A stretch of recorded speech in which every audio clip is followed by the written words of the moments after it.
વિજ્ઞાન તારા વહેતા વારી, પ્રભુલાલ દોશીની કલમે. આપ સાંભળી રહ્યા છો શાબ્દીના સ્વરમાં.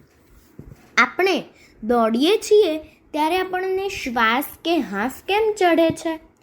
આપણું હૃદય એવું છે કે જો તેને યોગ્ય રીતે સાચવવામાં આવે તો તે કદી થાકતું નથી, પરંતુ જો આપણે ખૂબ દોડીએ, સખત દોડીએ તો તેના કારણે હૃદયનો કામનો બોજો ઘણો વધી જાય છે.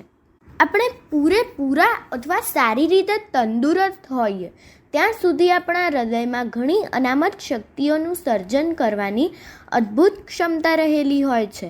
જ્યારે આપણા શ્વાસની હવા ખૂટી જવા આવે અથવા શ્વાસ લેવામાં શ્રમ પડવા માંડે ત્યારે હૃદય તરત જ પોતાની અનામત શક્તિઓને કાર્યરત કરે છે.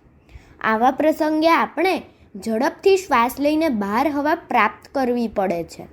જે રીતે ટ્રેન વધારે ઝડપથી દોડે તો તે વધુ પ્રમાણમાં કોલસો કે ડીઝલ વાપરી નાખે છે, તે જ રીતે આપણે ઝડપથી દોડવામાં વધુ પડતી હવાને ઝડપથી વાપરી નાખીએ છીએ.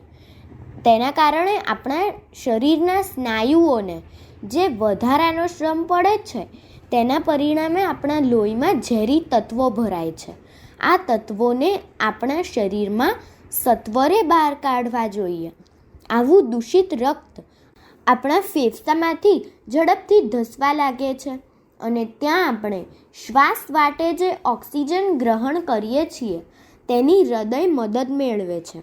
આમ થવાથી હૃદય ઝડપથી અને તેજ ગતિએ ધબકવા માંડે છે અને છેલ્લે આખરે હૃદય મગજને સંદેશો મોકલે છે અને આપણે હાંફ અનુભવવા લાગીએ છીએ.